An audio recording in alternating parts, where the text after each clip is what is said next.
welcome to today's seminar, which has the honour of being the first event which kicks off the Forum for the Future of Agriculture's month of March.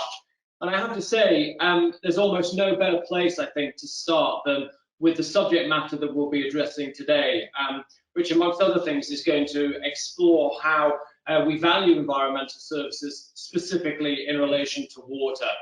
Now, as I'm sure many of you will agree, one of the great truisms that we have come to know over the years is that we tend to value what we measure. And one could argue that mankind's often rapacious use of natural resources is because we've never really accounted for them. So today's event, which is coordinated by the Coca-Cola Company and the Nature Conservancy, will delve far deeper into this topic and address a number of key questions. We'll examine, for example, the evolution of nature-based approaches to water in relation to agriculture, biodiversity, and climate change. We'll look at how the approach to environmental services and how we value them has evolved. And we'll also look at the terminology shift that we're seeing from sustainability to regenerative, particularly in relation to water. We'll look at what some of the trade-offs are between climate change and biodiversity when it comes to water, ecosystem restoration, and of course, agriculture. And we'll ask, what does positive change look like on the ground? And more importantly, or as importantly, I should say, how can policymakers help to influence and enable that? Well, we had over 300 registrations for today's event, which I think shows the importance that you attach to this topic, and we're looking forward to sharing some of the insights and expertise of the panel that we have in front of us today with you. There may be many questions and observations and insights that you yourselves may want to offer, and in that respect, I would invite you to use the chat function. We will monitor that closely and to try and bring in as many of those questions and insights as we can, and where we can't, we'll ensure that we follow up. For your information, today's session is being recorded, so there will be opportunities for playback in the future. Now, to help us to answer some of these questions, we really have started with a truly excellent panel to address today's event. We're going to hear from Ivan Papalsiev, Senior Consultant at Denkstadt, on how we account for the creation of natural capital through nature-based solutions. Julia Martinez Blanco, founding partner and senior expert at the Strategic Eco-Innovation Studio in Edit, will share with us a case study from Spain on how we optimize water use. We'll also have Claudia Olazabal here with us today, who rarely needs an introduction at these types of events, but for clarity's sake, she is the unit head at the European Commission's DG Environment, responsible for natural capital and land use management. And Claudia, in her own inimitable way, will describe the policy content to us. In the first section of today's event, we're going to hear in a few moments from Teresa Norlander, the Sustainability Director for Europe for the Coca-Cola Company, who will take us through her company's approach to creating nature-based solutions to water stewardship. But the honour of leading the Forum for the Future of Agriculture's month of March off lies with David Cleary, the Global Agriculture Director for the Nature Conservancy, who's going to set out the context behind this and also look at the critical success factors and indeed the pitfalls for natural capital accounting. And with that, David, the floor is yours. Thank you, Mark. So I don't think I need to spend any time on the fundamental connection between agriculture and water, especially in front of such an expert audience. So I want to cut straight to the chase, and I want to dive in a little bit to two sort of framing issues that I think in their different ways and from their different angles, the various contributions that we're going to hear from the panel are going to address. The first one is one which Mark referred to in his introduction, and this is this sort of paradigm shift and the terminology shift that we're seeing across a lot of fields right now, moving from the sustainability vocabulary towards the regenerative vocabulary. Now, I work in a conservation organization. I have a background, as before doing that as an academic. One of the things that academics always feel suspicious of is when you see a word that came from one particular part of the spectrum and one particular sort of discipline of agricultural practice suddenly being used to refer to all sorts of different activities and all sorts of different things across a range of places. And that's exactly what we're seeing right now with the use of the word regenerative. And the risk, of course, is that it just becomes this buzzword. And as it gains space and it gains prominence, it loses meaning and usefulness as an analytical category and as a guiding principle for the kind of on-the-ground work that we're going to be hearing a little bit more of later on. And I think that's understandable, but it's also a shame because there is a kernel of real utility in shifting from a sustainability to a regenerative approach. And I think it speaks to the realization that many of us have been feeling for a while now, that sustainability is important, but it's basically about holding the line, about maintaining a sort of beleaguered sort of stability.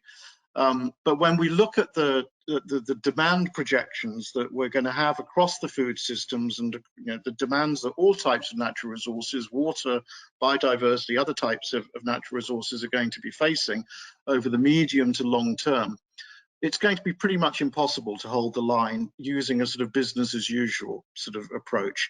The importance of thinking along regenerative lines is it draws attention to the central strategic importance of not just holding the line, but of executing and running a food system in a way that doesn't just return you to the status quo ante, but actually advances you sort of further forwards in the process of running your food system.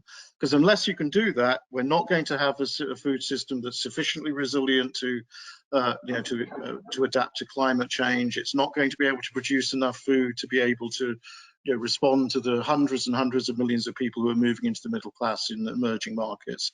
And it's also not going to be able to retain the ecosystem services that both farmers and biodiversity depend upon to the level that's going to be necessary. So that's the first sort of issue that we have to grapple with.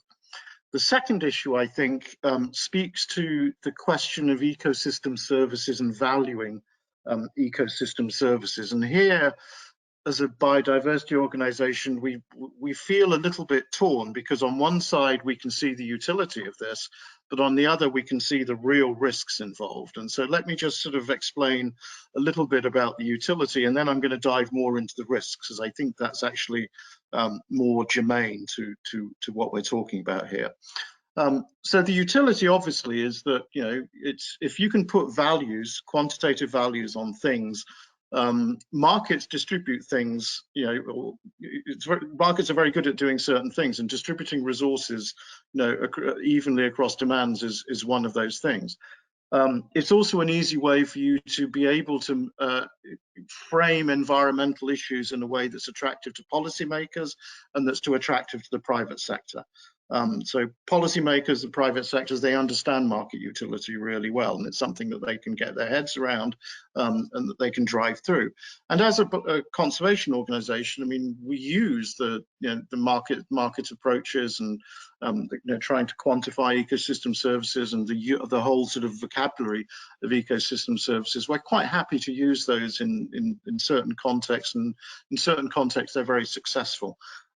But they do have limitations, and if you bet too much on a straight sort of quantitative market approach, you're going to have serious problems. And let me use a really sort of simple example. So it's very easy to construct a sort of utilitarian, pragmatic market justification for preserving pollinator habitat, because there's lots of crops that depend upon pollination, and so you can put a value on that, and companies like we're going to have a session later on in the week where Syngenta is going to be diving into these kind of questions. I'm sure that pollination is going to be coming up in that session. So that's great. It's a perfect justification for preserving pollinator habitat. There's many projects that the Conservancy runs or that we support that do exactly that. But there's another issue. So, let's look at, you can compare pollinators with hedgerows, for example. So hedgerows are a feature of the agricultural landscape in, southern England, northern France and Bocage and in Normandy. they're absolutely vital for conserving biodiversity in agricultural landscapes. They're great bird habitat. They do provide some protection against wind. They do provide some habitat for pollinators as well. But the reality is that they don't have anything like the sort of ecosystem service value that straight pollinator habitat does. So where does that leave hedgerows and hedgerow conservation? If you're just relying on a purely market-based approach, and you're just relying on a strict utilitarian sort of ecosystem services perspective, there's whole classes of valuable ecosystems that are not going to be entirely covered by that.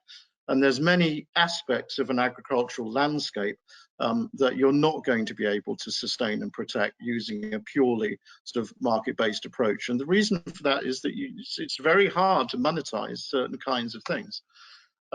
So it is really important moving forward that we're able to understand that a lot of things that you can't monetize are actually extremely important in the successful operation of food systems and actually getting to the regenerative results.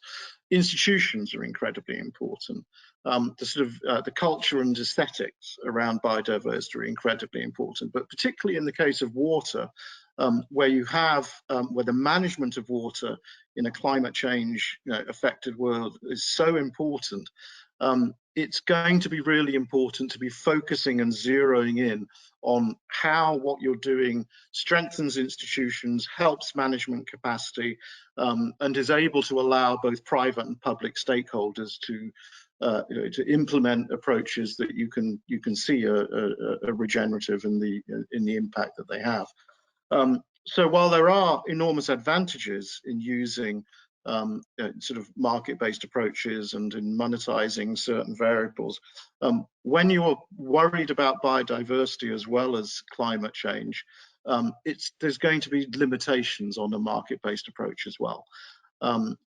I think some of the sessions, some of the presentations that you're going to be hearing in the next hour address those questions really well.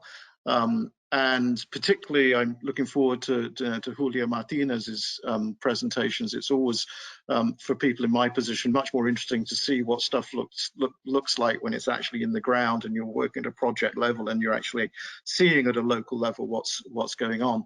But every speaker in their different ways will be addressing these questions. And so what I wanted to do as a sort of aperitif before we start diving in was to just basically lay out these broad sort of conceptual questions that I think is going to be important for us to address, and that I hope will be coming up in their different ways in the discussion. So Mark, I hope that I hit the timer well. You didn't actually start pulling your right ear as I expected you would when I started running over. So I think I'll stop there and let you take the discussion over. Yeah, no, that was perfect, David. Thank you very much. You were bang on time, which actually gives me just a quick opportunity to fire one question back at you. I mean, you talked early on about the terminology and the shift from sustainability to regenerative. You did say a little bit about this, but let me just push you a bit further on what it would take to stop that regenerative term being used simply as a buzzword and to actually mean something. Does it have to be underpinned by standards and methodologies that mean that when you call something regenerative, it actually is?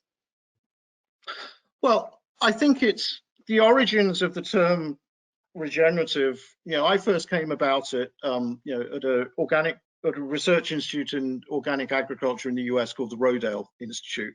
And it was actually specifically in relation to soil health that they were using it. We're going back 7 or 8 years ago now.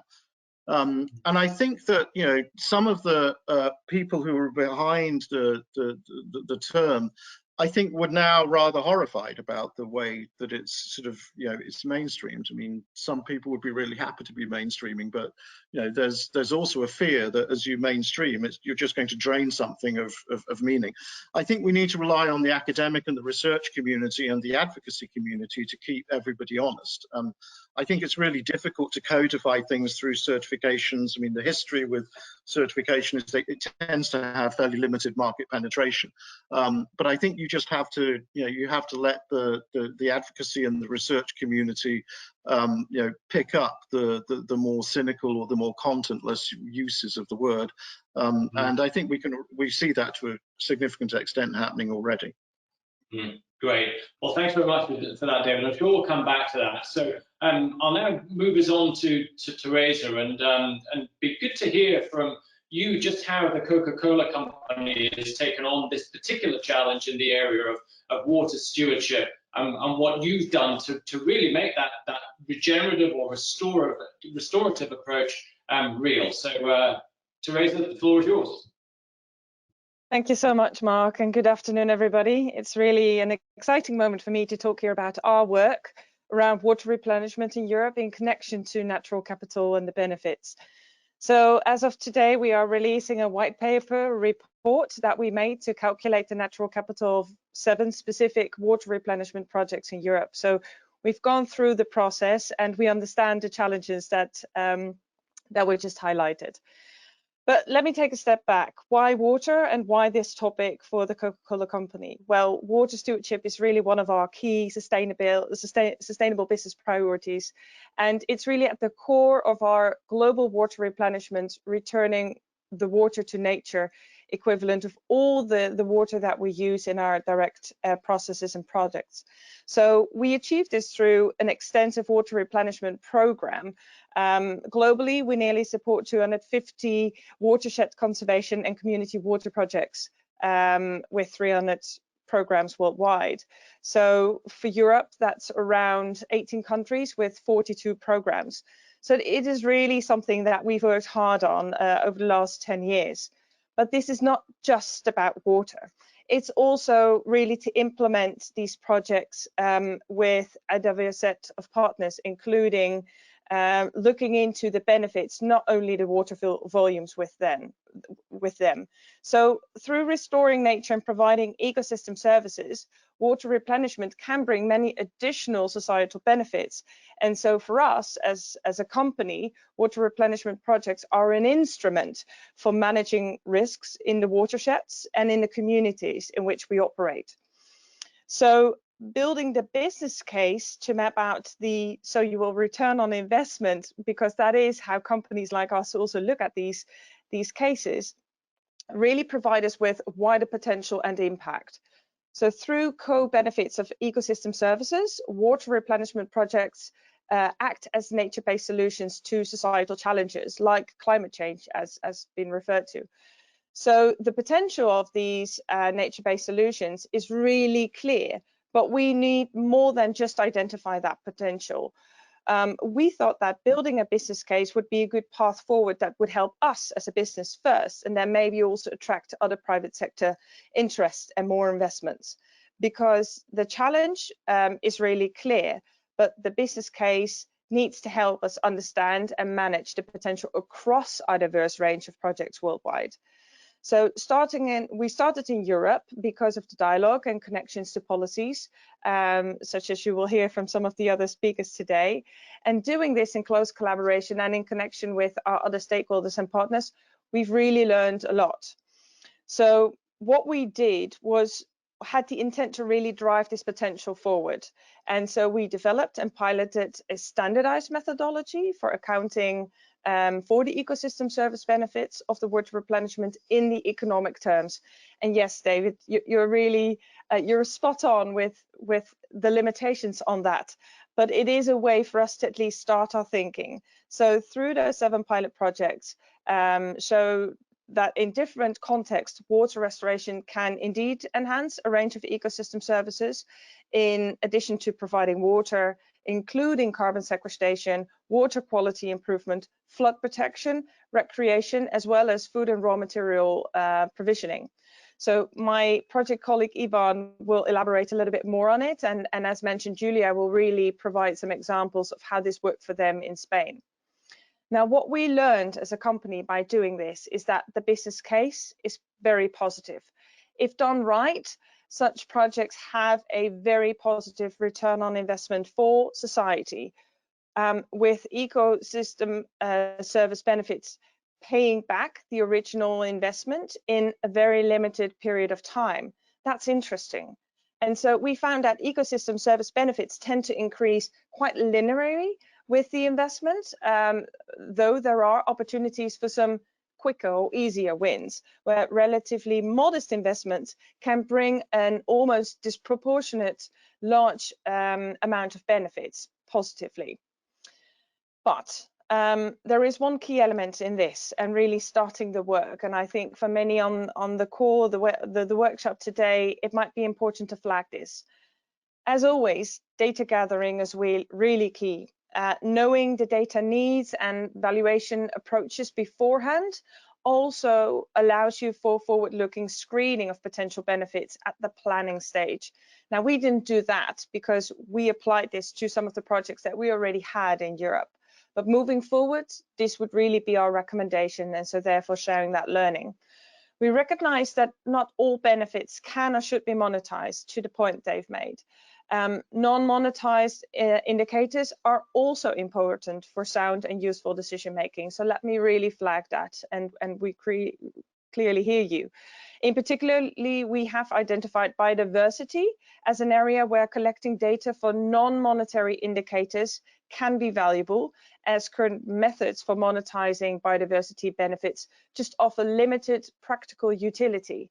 Now, we also know this is a new topic, new way of looking at it. So hopefully this is something that will evolve. In some of our projects, social capital benefits can also be very important. So that's also another element that currently is non-monetized, but we have clearly seen next to capability building and some other elements that can actually yield more, and maybe through a monetized lens or non-monetized one. Putting forward our learnings and ambitions in a wider context, it means the following. We as a co-company will continue to test and learn what our methodology across brings to different projects globally, and we will also take on board some of the suggested improvements as concrete next steps. We plan to further engage with ongoing initiatives for nature-based solutions, such as the CEO Water Mandate benefit accounting of natural-based solutions for watershed projects, in which we are currently already a part of that coalition. We also see this as part of a Build Back Better agenda and a greener agenda. So on the back of the pandemic, or we're still in a pandemic, but let's hope we transition fast out of it, we are faced with a unique opportunity to really steer the state of play towards a new normal where enhancing nature and good business really go hand in hand. We, as a company, are convinced that nature-based solutions through watershed restoration can be a super powerful tool in this regard. Our methodology for assessing natural capital benefits of water replenishment projects will really help us building a truly comprehensive understanding of this value of nature and the restoration for both our business and the communities in which we operate. However, it's far from being a final answer. It's not the end. It's much more the starting point for a wider discussion that helps others inside and outside our direct business system. So we will continue to work on natural capital and nature-based solutions, both at the local, European and global level, by engaging with our partners, such as present here today, and other stakeholders, and really advancing the dialogue, because we feel this is needed. That is also why we put some first thoughts in the document or the white paper that I just mentioned, just to help drive this dialogue and further exploration.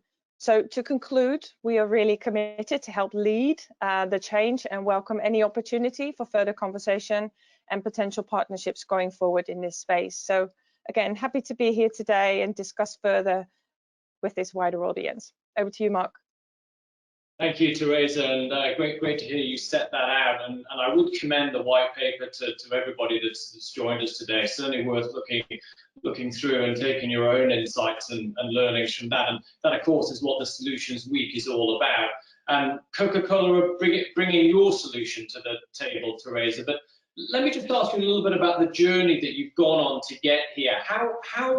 How easy or otherwise was it to get your internal stakeholders to get on board with this and to start thinking in a slightly different way about how we account for and value natural capital like water? Well, good question. So as we have been building on our water strategy and the agenda for the last 10 years, and we're very proud of the accomplishments and results that we continue to go for, and we continue to push ourselves. This natural capital and nature-based solutions kind of vision is a very connected add-on to that and all the learnings we've had so far. Now, does that mean that it's just something that is adapted by everybody at once? No, of course, because this is still a new area. This is a new topic. That's why we also did this work, to really get a better grip and understanding for ourselves, and to understand how we could bring the idea, the vision, and the content forward also to other people's inside our business.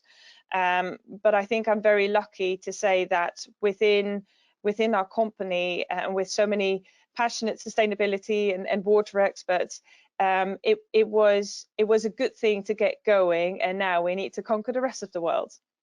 Yeah, and I suppose, if I may, a supplementary question to that, Teresa.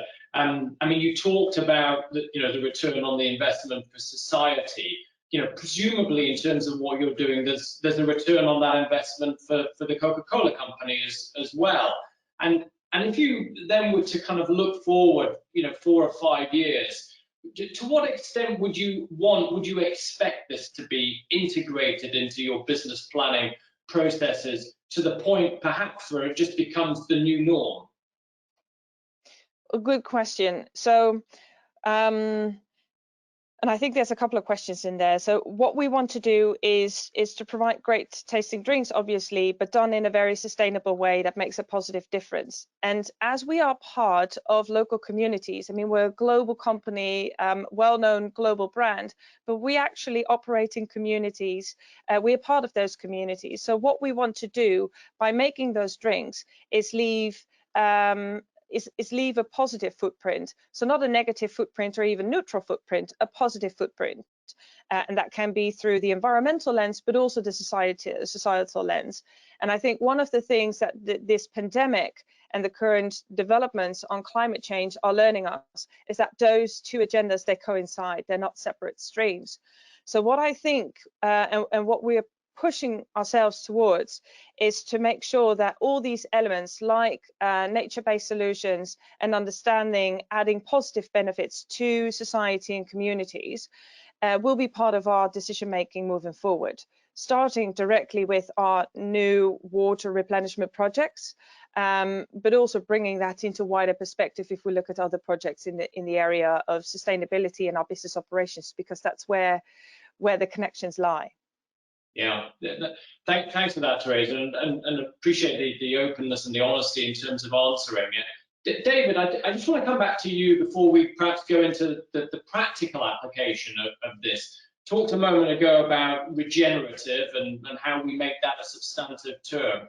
And how important do you think these kind of approaches of companies like Coca-Cola is? And maybe a supplementary to that, do you think that we are starting to see communities and indeed consumers demand that the value that is put on natural capital is starting to reflect in the operations of those companies? You of course, at TNC, work with a lot of organizations in this space.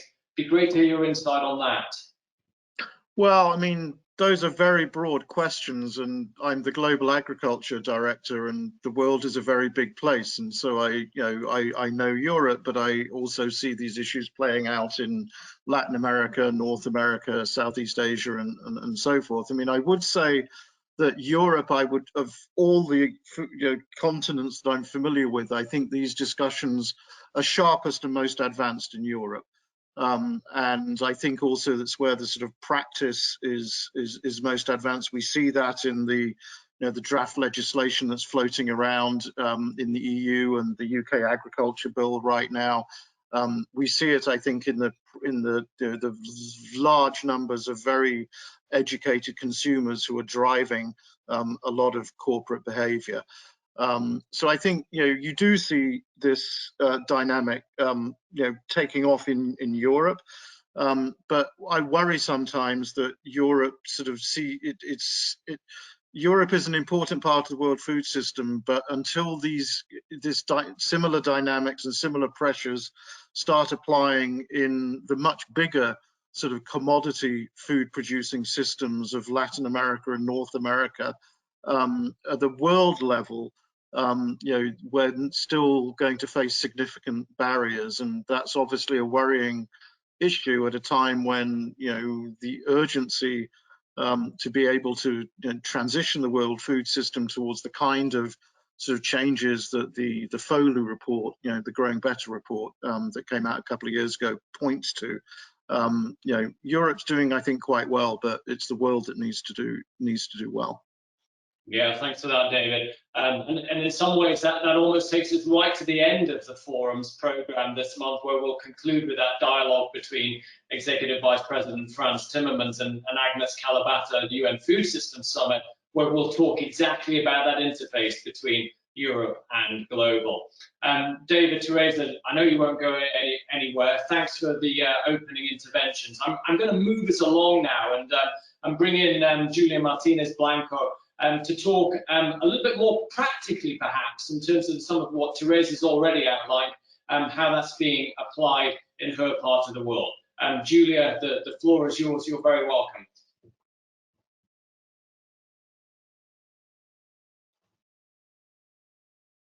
You might be on mute, Julia, according to my system anyway.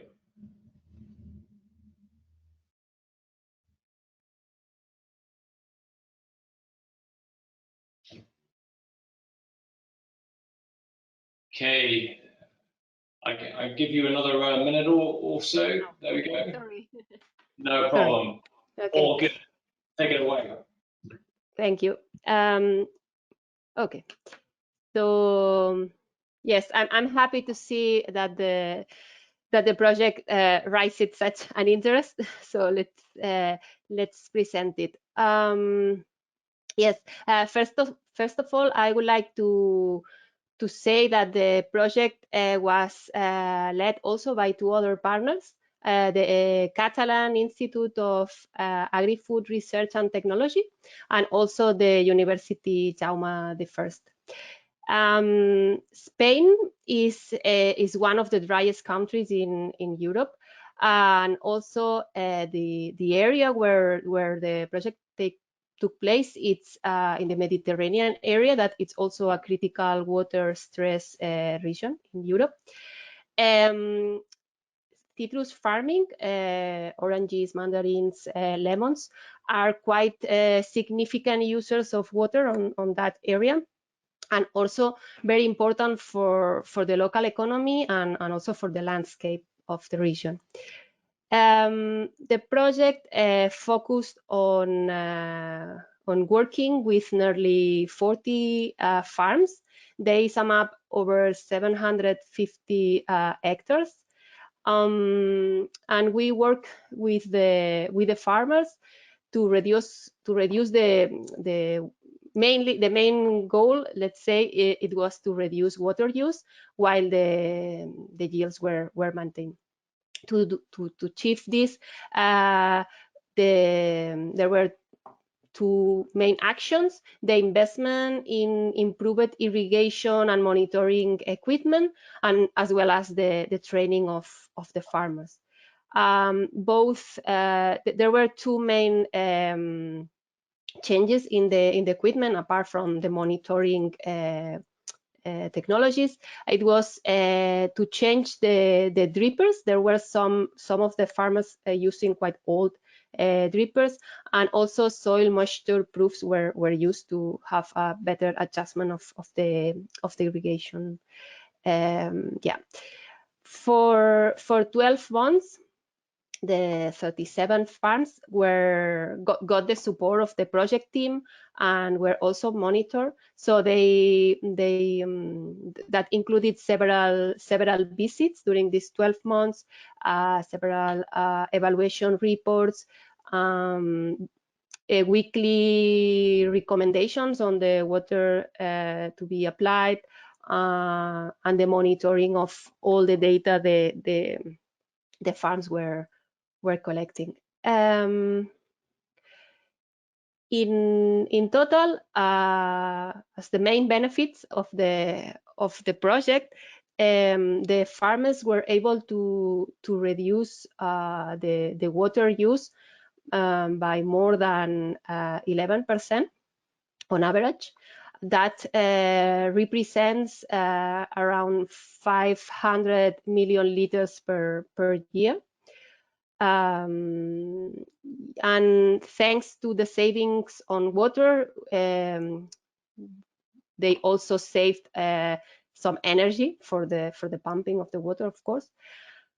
And the yields were not only kept, but they increased in average. In the farms had an increase on 9% of the yields. And that was mainly thanks to a more efficient use of the water when and where it was really needed. In some of the farms, as I said, they use quite old drippers, so they had quite bad uniformity of the irrigation in the same plot. So with lack of water for some trees while waterlogging other trees, that represented quite a challenge also for the farmers for managing the irrigation of their plot, and in extreme cases also the disease of some of the trees.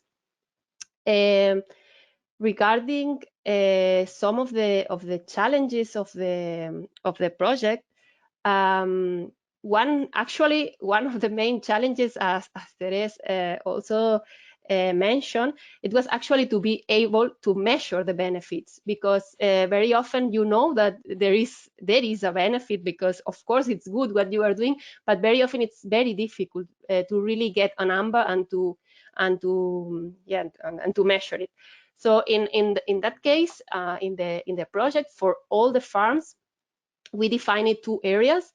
One area where the benefits and the changes were implemented, and another area that we called control area, that represented like the pre-project baseline where nothing was done.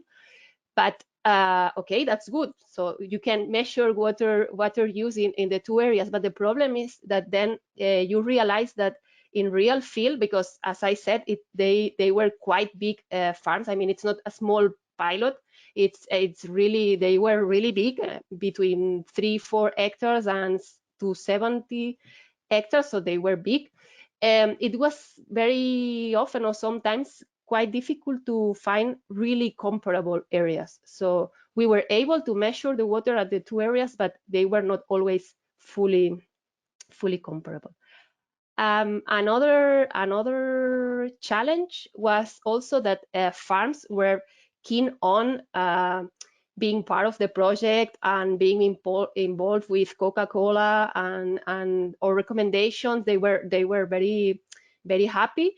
But then it was not so easy, or in some cases it was difficult, and they were reluctant to follow the recommendations, particularly at the beginning, because at the farm there, with this site, usually there are many people involved in the decisions, and then it was not always easy to really reach the people that was making the decisions, because very often it's someone that that it's not working at the farm, but it's someone that it's an agronomic technician that is working with many farms, so it's difficult to really reach them. And also sometimes because the infrastructure of the farm didn't really allow them to have different programming of the water, etc. Yes, this was like as I said, the main idea of the project was to reduce water use at the area. But yeah, we were invited to be one of the pilots of this Coca-Cola initiative, and to measure the natural capital of this project. The idea, as Therese mentioned, it was to measure the economic positive impact that the project had on the environment and the communities, apart from the water that it saved. Yeah, so on the one side, Ivan will better explain the methodology, so I will go directly to the results. But yeah, on one side, we of course accounted for the water saved, and this water that was saved was then available for ecosystem services. The quantity in monetary terms is quite high. This is because the volume of water that was saved was quite high, but also because the study area, Valencia, as I said, is a strongly water stressed, so it's relevant to save water. It's quite relevant in that area. Also, the net economic value for farmers was accounted for. That was done with a cost-benefit analysis. So we took into account the investment cost, and on the other side, the benefit, the economic benefits for the farmers. So more yields, less water, less energy. And finally, we also took into account we translated also the energy savings to global warming emissions savings, but you cannot see it here, but there is a very thin line, but the scale of this benefit was quite small compared with the other ones. And very quickly, this is more or less the idea of the project and what we did. Thank you. Julia, thank you very much indeed. That's, I mean, this could almost be a seminar in itself. Yeah. You presented there.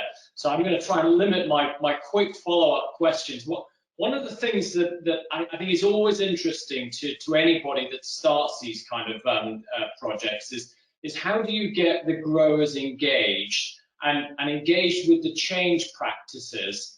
And when you encounter resistance, as I think you alluded to, how do you persuade them to stick with it, to overcome it? Perhaps you could just say a few more words about how you kept the growers on board as you went through the project. Yes, as I said, this was really one of the challenges, because at the beginning of the project we thought, wow, everybody will be very happy to be part of the project, but at the end it was not so easy. And as I said, in the farms there are many people working, and it's not always easy to really find the right one to decide if they want to be part of the project, to decide how to the amount of water to be applied, etc. Yes, regarding how they were involved, we use many different. I must say that the project had 2 years. So the first years it was more difficult, but then the second year, because we had like the results of the first year, and also some farms explained to others that they participated and that the result was good.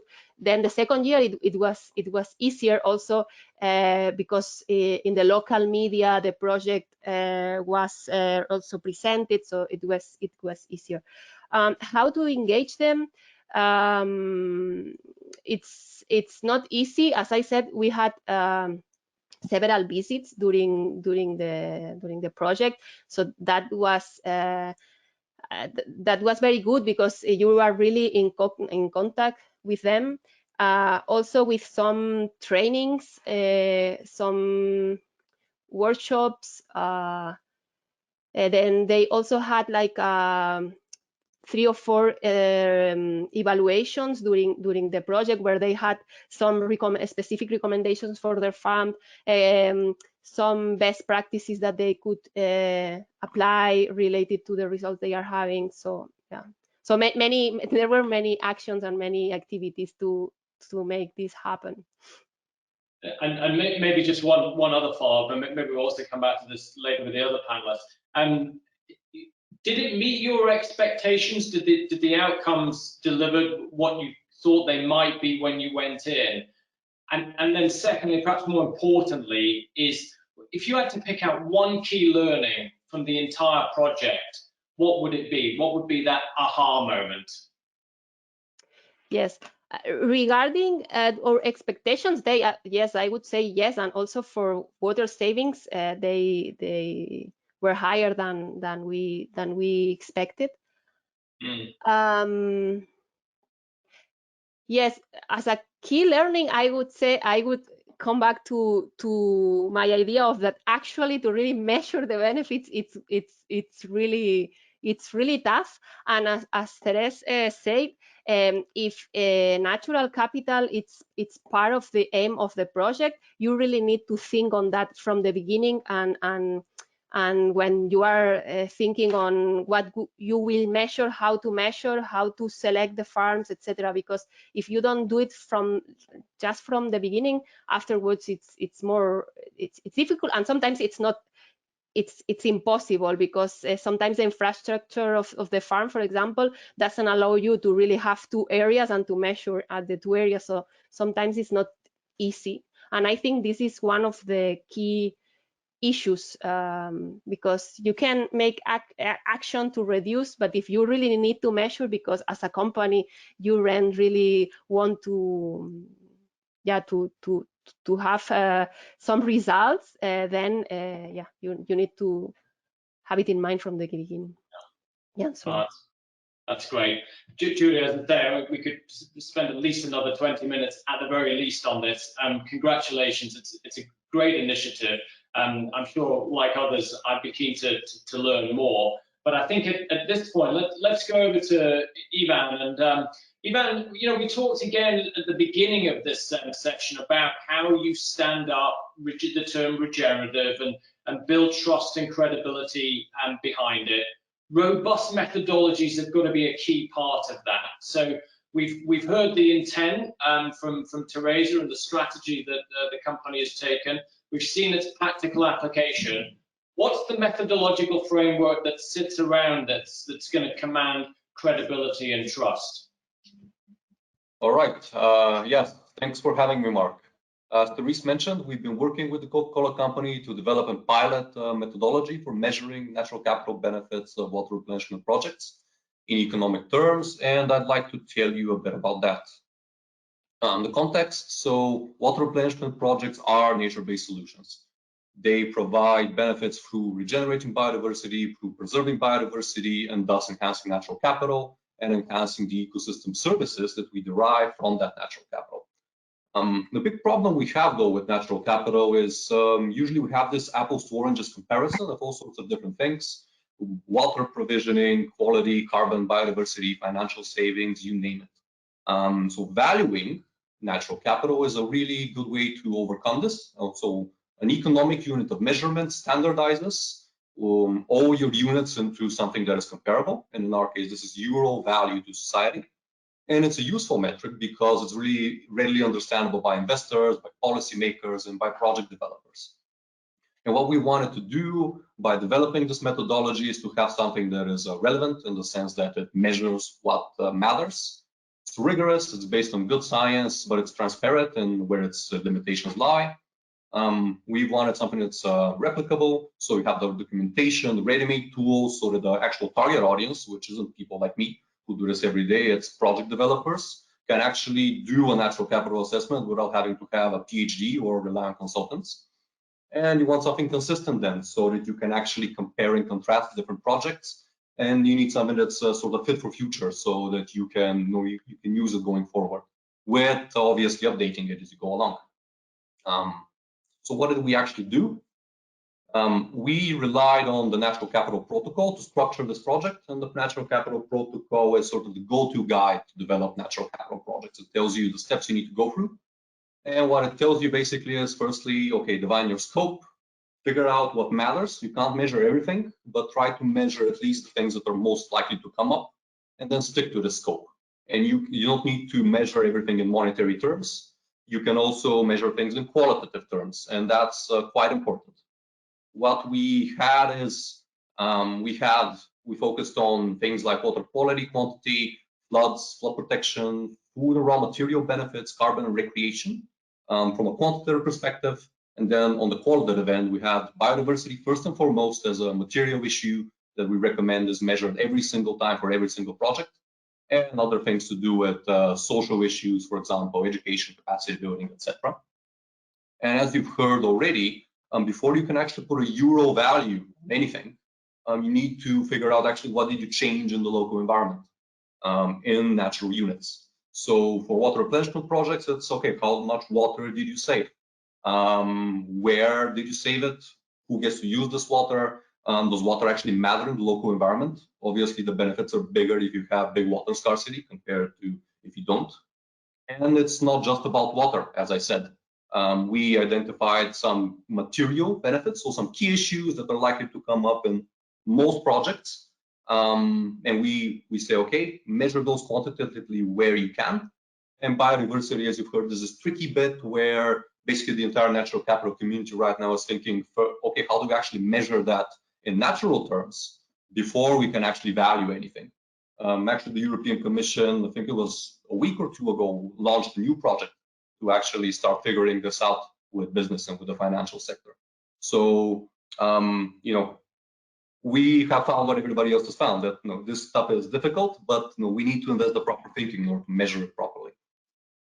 And what we did is we also had 2 independent experts review our methodology, and also they helped us further refine our approach and to also flag some opportunities for improvement, biodiversity being chief among them. But who cares? What do we actually achieve by measuring natural capital? Well, what's cool with natural capital is that suddenly you don't have apples and oranges, you have a single unit that you can compare with your original financial investment, and you can compare different projects. What we found is, in terms of value, in terms of return on investment, natural capital projects resoundingly pay back for themselves, and they pay back for themselves quite well.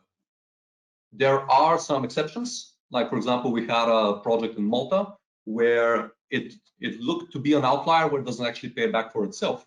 But that was really because we weren't really measuring what mattered on the ground. This was a project that was more to do with social benefits, capacity building, education. And the point I want to make here is natural capital is useful, but it should not be a be-all and end-all. It's not a reductionist exercise where everything you just convert into euros and that's it, because truth of the matter is you can't convert everything into euros. And you need to be careful about that and not let it sort of cloud your decision-making. But it is useful because you can use these numbers to then actually start making the business case. And the good thing about this methodology, as Therese said, is you can apply it not just after the project finishes, but actually apply it from the start. Build it into your project development, figure out, okay, what am I likely to get in terms of my natural return on investment? And you can follow up on this as you go along and actually see, okay, how well did we do? And it's precisely this sort of thinking that a project developer and basically somebody who will give you money for this project tends to apply. And this is where we need to go. And where we need to go really is what we've had is we've done this assessment, we've piloted it, but we want this to be an evolving method. We are already discussing testing it in some new locations across the world. We are discussing testing outside Europe and also adding new methods if relevant. And actually, we're not the only ones doing this. There's so much going on in the nature-based solutions field right now. So there's a lot of opportunity to further align. Even, for example, some of the methodologies that we use here under the hood are something that we've taken from the European Commission's Joint Research Center, who have this wonderful initiative about mapping ecosystem services. So their initiative is about measuring things from space. What we've done is we've taken that and we've kind of adapted their evaluation to our purposes because we're not interested in top down, we're interested in actually bottom up. So what happens on the project level? The point is the EU, for example, is already working very hard on this. There's similar initiatives across the Atlantic in the US. So there's a lot of further discussions to be had. For example, for existing platforms such as the European EU Business and Biodiversity platform. And really, we shouldn't be just talking to ourselves. We need to bring this conversation to other companies, also to financiers, so the financial sector first and foremost. And obviously here, the Commission has a huge role to play in terms of leveling the playing field. As we've seen with a sustainable finance taxonomy, for example, I do believe under the EU biodiversity strategy, we're expecting a delegated act that will basically enshrine into legislation which economic sectors and activities actually contribute to ecosystem and biodiversity restoration, in the same way as right now we have some of the same rules for carbon. And this will help us standardize, or at least make it clear that this isn't just about claiming that you're green, it's actually proving it. And this is where we need to be. This is where we need to go so that we can actually build the market and make it standard enough so that you can compare, contrast, and build these projects in a way that that actually is expedient. Yeah, so in conclusion, we have a methodology, we've tested it, we're quite happy with it, it works, and we're happy to contribute to this very exciting natural capitals, nature-based solution space. And there's a lot more to be done, I'm sure. There's a lot more to discuss, and yeah, I'm happy to discuss further.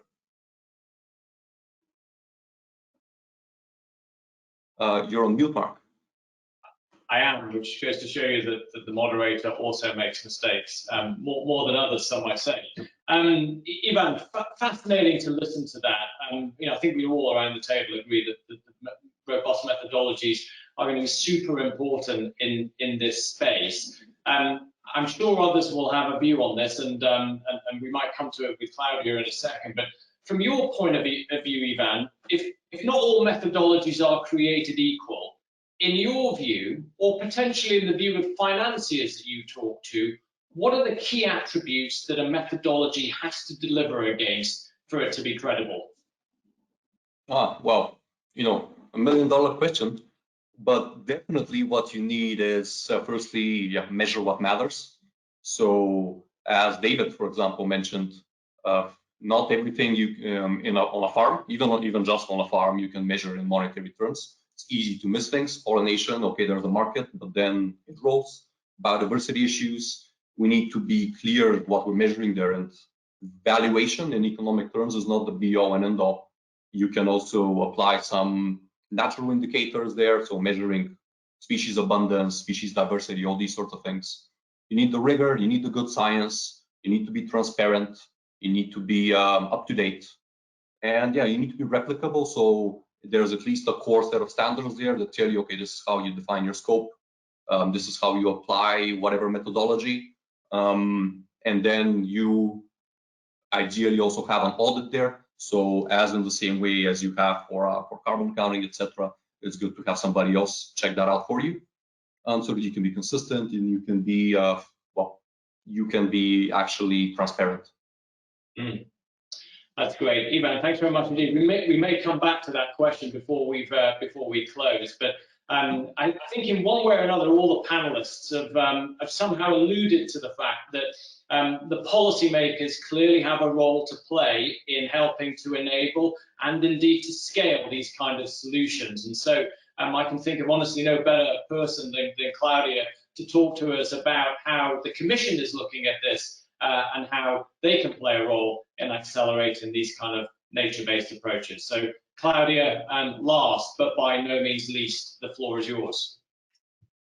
Thank you very much, Mark. I'm sorry I cannot show my face because there's a problem with the camera, otherwise I would have gladly done so. I would like to first thank you very much the FFA partners, and in this case Coca-Cola and TNT, for hosting this event, which I think is very timely and important, and for inviting me to present what the EU is doing.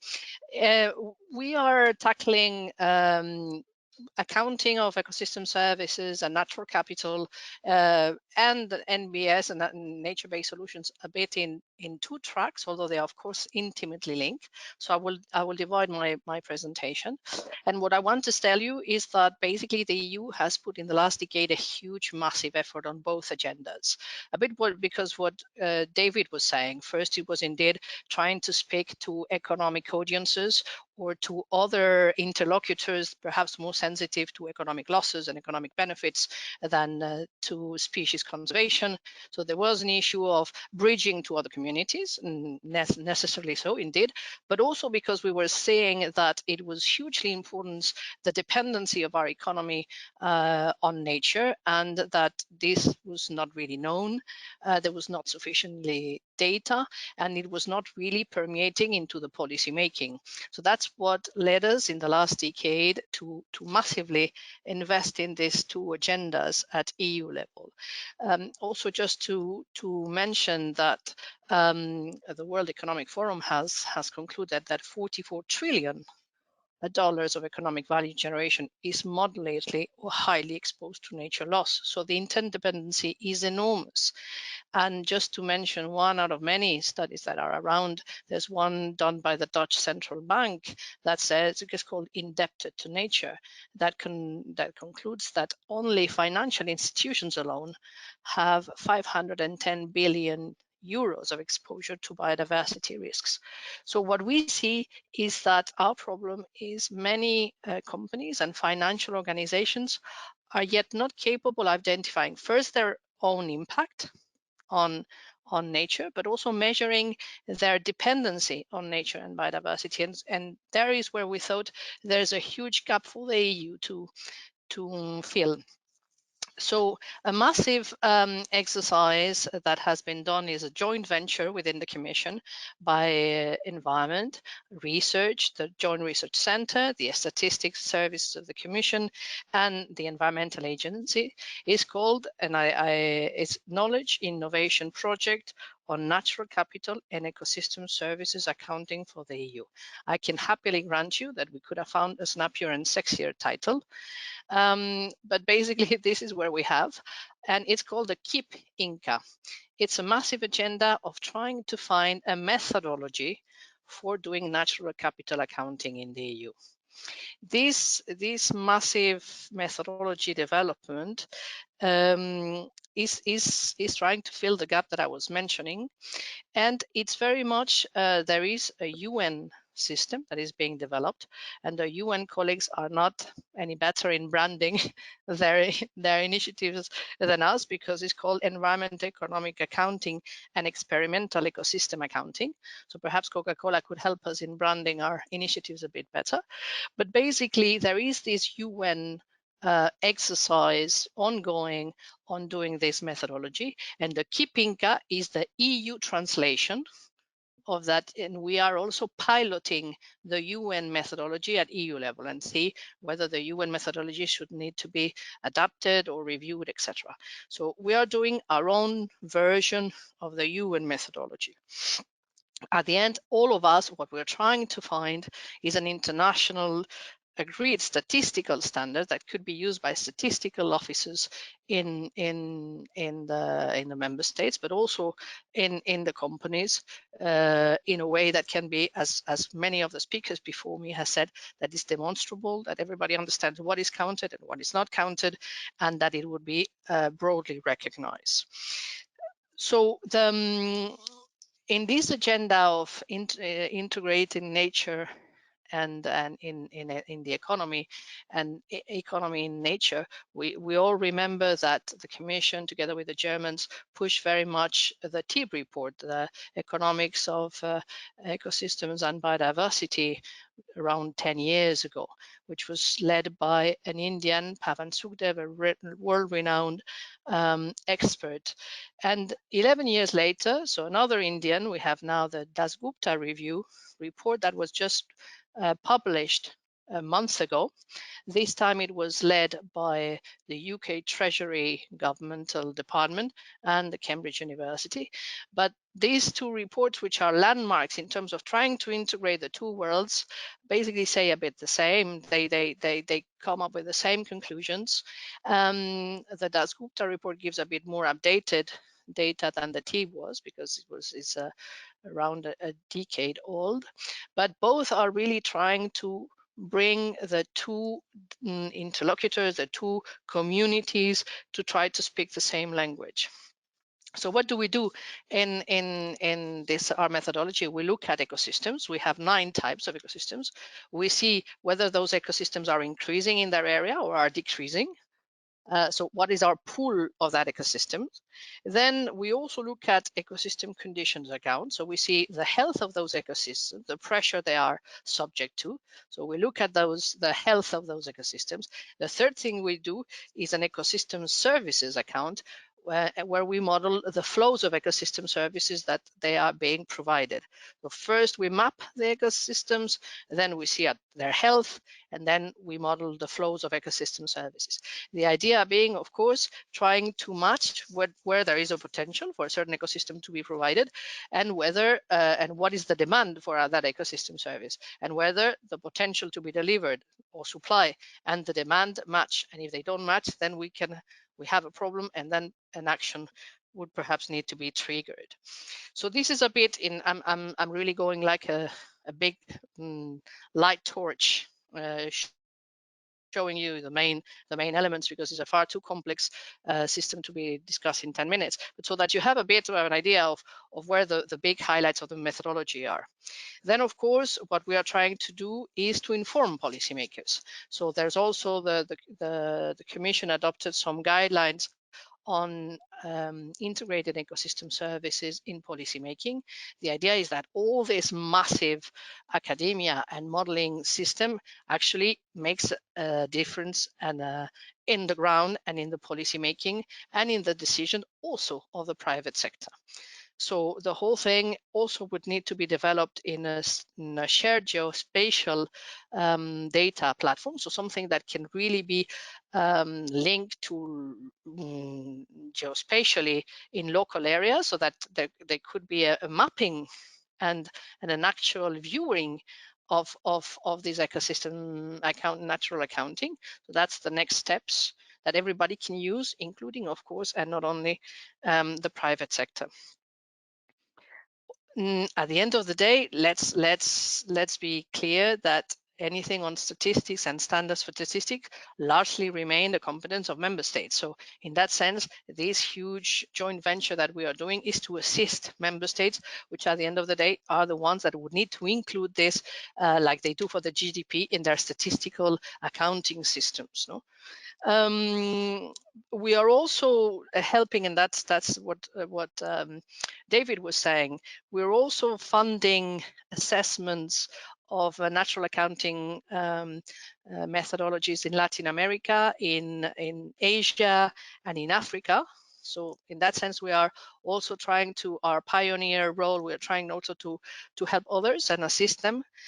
We are also funding a lot of grants on ecosystem accountings on national statistical agencies, so also member states. We're giving them grants to develop pilots. We are also funding an enormous amount of research projects on natural capital accounting. So as you can see, we are using all our means. And the last thing I would like to mention on natural capital accounting is we see that the private sector is sometimes well ahead, and what Coca-Cola has presented today of their own methodology, we see that is also happening in other companies. So we have Philips, we have Coca-Cola, we have Novartis, we have Solvay, we have Lafarge, just to name a few that have their own methodology of natural capital accounting.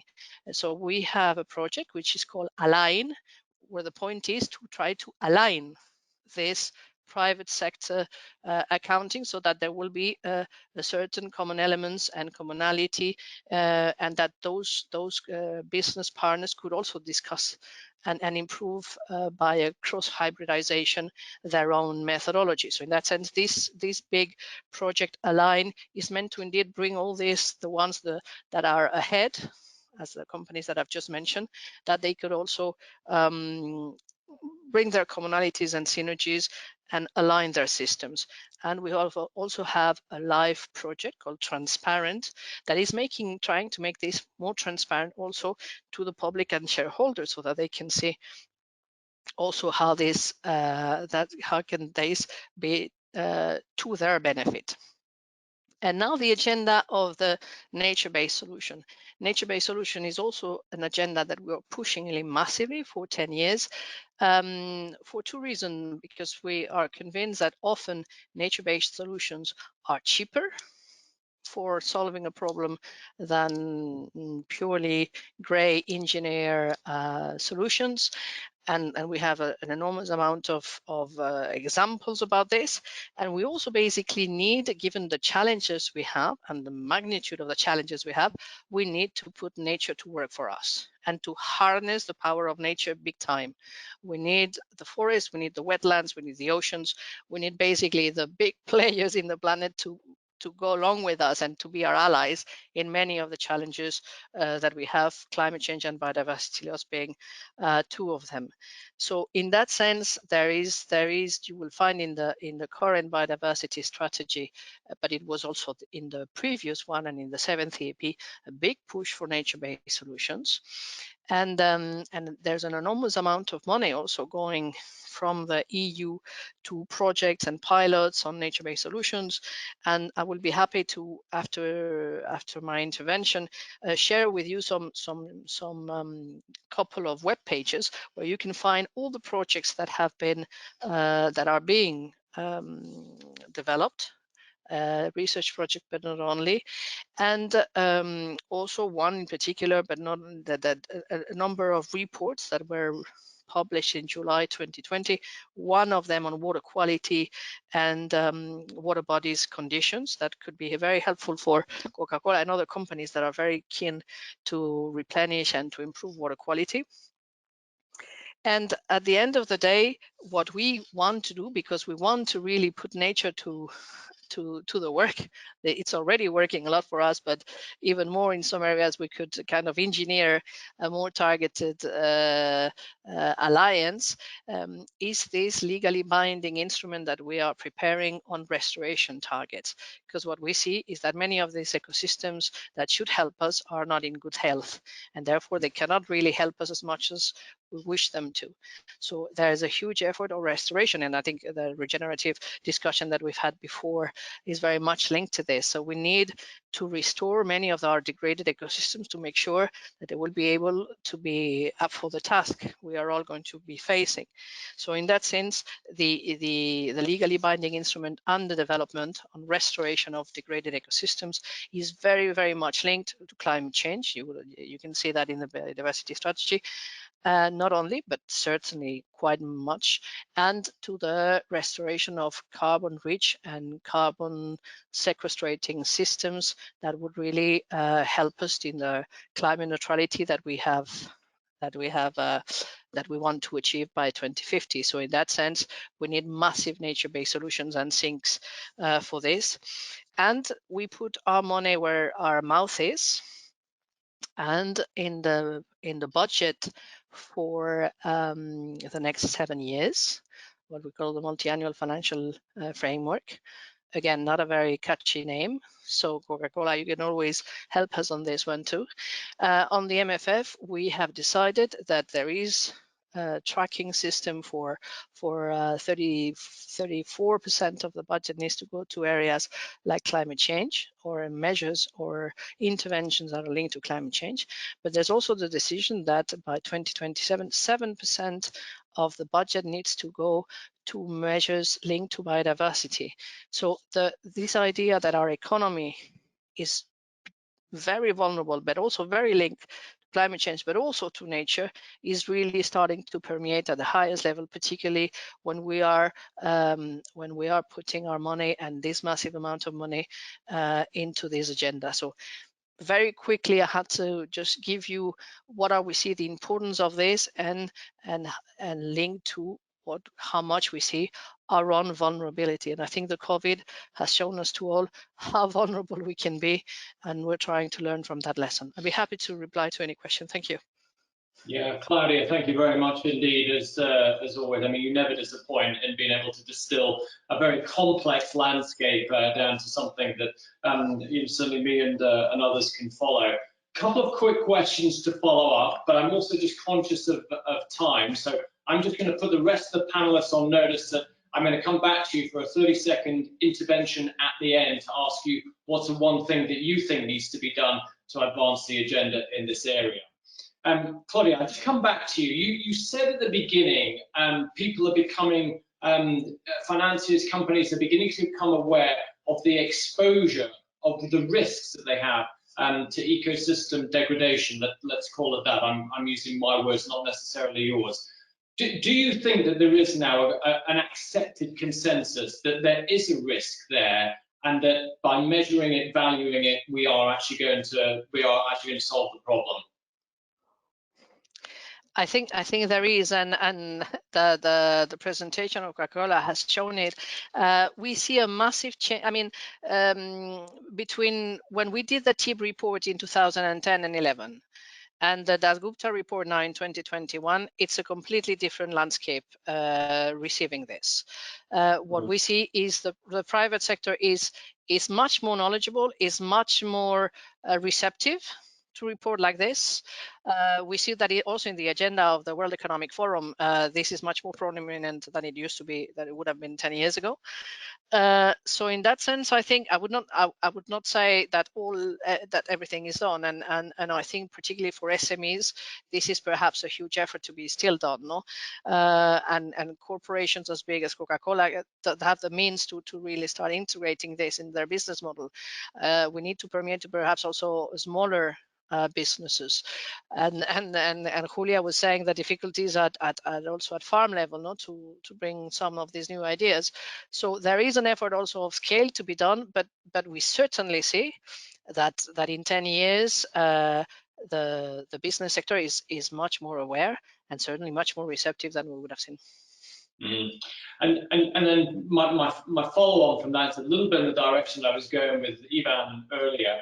And I mean, there are different competencies at global, European, national, even regional level. And what, in your view, are those key attributes that we're going to need to align on in order to be able to get a common standard that all stakeholders can kind of believe in and accept as credible for carrying out this kind of accountancy and making sure that the value that is identified is accepted? I think there's an issue of transparency.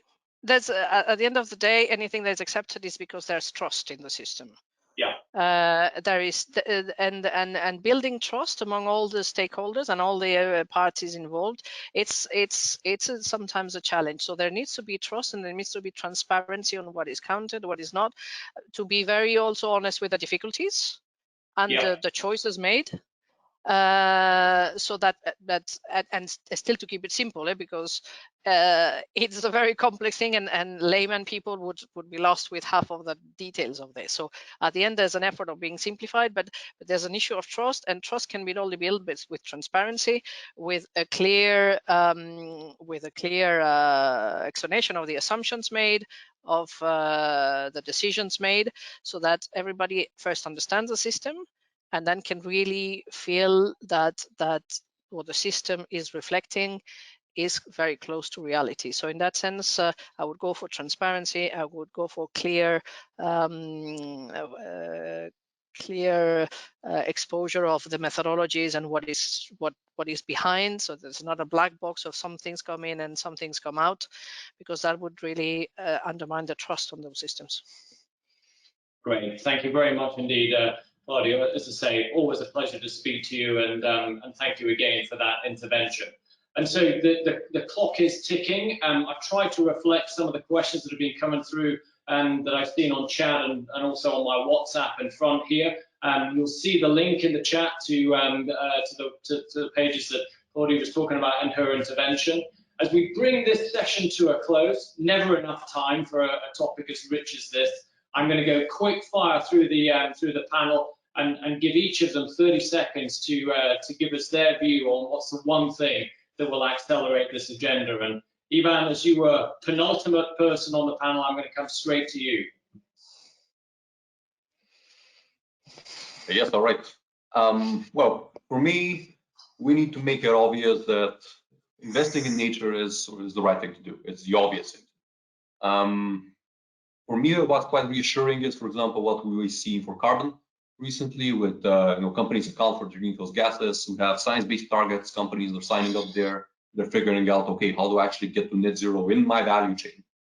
Same needs to happen for nature. So not just buying a certificate that says you are now a protector of an ecosystem on the other side of the world that has nothing to do with your business, but actually committing to a target and then actually implementing implementing these nature protection measures in your supply chain, with your suppliers, in the locations you work with, and the watersheds where you operate. Only then can we actually drive real change and real accountability. That's great. Thank you, Ivan. We'll continue in reverse order. From what you've heard, your experience, Julia, your thoughts on the one thing that can advance us in this area.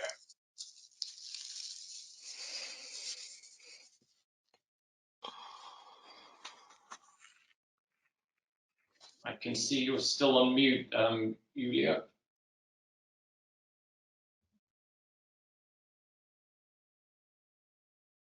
Not yet. Now, but No. I did nothing. Okay. Yeah. So I think involving the primary sector, it's really important, because they are shaping the landscape. They are providing our food, and it's the beginning of the supply chain. So I think it's really important to involve them in of course not in the developing maybe of the methodologies, but to really have this type of local projects and interventions, because it's very important that it's really arriving to them. And yes, and I think investing on projects that are improving the environment and the ecosystem services is of course very obvious. I mean, it's good, of course. I think maybe the problem is also how to use the natural capital to compare different options or different decisions, because then it's when it gets more and more tricky how you really account it, because of course in that case maybe the benefit is 20 or 30, but you know there is a benefit. But when you are comparing two things, maybe it's when it's more tricky. Quite right, and you're quite right. Growers, farmers, land managers, the only custodians of the land that we have, and have to be involved in developing these kind of approaches and solutions. Julia, thanks so much for your contribution. David, final word from yourself. Well, I'll choose to answer at the European level, and I would say a CAP that really takes sort of regenerative approaches seriously and creates an incentive structure and channels resources towards farmers and agricultural institutions that help to bring that about.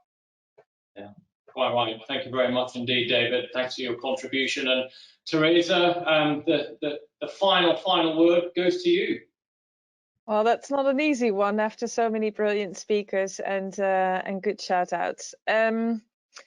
I would say with such a difficult or complex topic in a new development space, I would hope we keep on progressing and just doing by learning and trying to keep it simple. As Claudia also said, there's so many complexities connected to this, and you always need a PhD to really understand or work through. But if we really want this thing to fly, this is not a PhD thing, right? This is not something only for the academics. We need them, but we also need businesses, we need farmers, we need everybody to really work with it. So my recommendation and wish would be for us to learn faster by doing and trying to connect to those people who need to be involved in one way or the other, need to be working with it also as a decision-making tool and an improvement tool. And always keep in mind that it needs to be transparent and replicable, but also simple to some extent, so that it's really something that is compelling and good to use. Well, thank you very much indeed, and to all our panelists, Claudia, Ivan, Julia, David, and of course to you, Teresa, and for the white paper that you've introduced, which has provoked some of the thinking that we've had today. I do, as I say, commend that to everybody that has participated. I think that's got us off to a great start. We're setting a real high bar here for the future, for the next 3 weeks of the month of March. I thought we were starting in the right place. I'm absolutely convinced of it. So thank you indeed to all those interventions. There's plenty more coming up in the month of March, starting in just a few minutes. We've got the next Solutions Workshop, New Tools and Instruments for Private Land Conservation in Europe. Many more workshops during the course of this week, and then our policy seminars next week on farm to fork, on CAP, and a transatlantic dialogue on how the US and EU can collaborate to renew the food system. And of course, if you haven't done already, please register for the annual conference on March 23rd, which brings to an end the FFA month of March 2021. Thank you to TNC, thank you to Coca-Cola, thank you to you all. Enjoy the rest of your day.